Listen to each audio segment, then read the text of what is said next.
بخاری شریف کی حدیث نمبر 18۔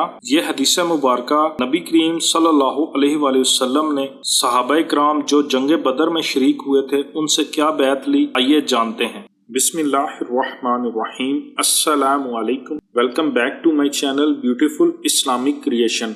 حضرت عبادہ بن صامت رضی اللہ عنہ جو جنگ بدر میں شریک ہوئے تھے اور عقبہ کی رات نقیب بنائے گئے تھے سے مروی ہے کہ رسول اللہ صلی اللہ علیہ وآلہ وسلم نے فرمایا، جب آپ صلی اللہ علیہ وآلہ وسلم کے ارد گرد صحابہ کرام کی ایک جماعت موجود تھی، میری بیعت کرو کہ تم اللہ تعالیٰ کے سوا کسی کو شریک نہیں ٹھہراؤ گے، چوری نہیں کرو گے، زنا نہیں کرو گے، اپنی اولاد کو قتل نہیں کرو گے، کسی پر ایسا بہتان نہیں باندھو گے جو تم گھڑتے ہو، اور تم نیکی میں نافرمانی نہیں کرو گے۔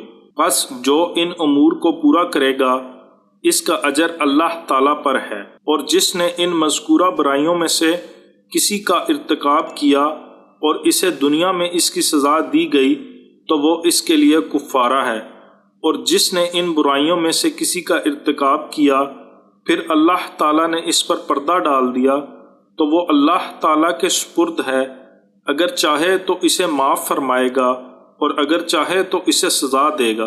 بس ہم نے ان امور پر آپ صلی اللہ علیہ وآلہ وسلم سے بیعت کی۔ اس حدیث مبارکہ کو لائک کیجئے، شیئر کیجئے، اپنا ایک خوبصورت سا کمنٹ کیجئے، ہمارے چینل کو سبسکرائب کیجئے، اپنا بہت سارا خیال رکھیے گا، دعاؤں میں یاد رکھیے گا۔ السلام علیکم ورحمۃ اللہ وبرکاتہ۔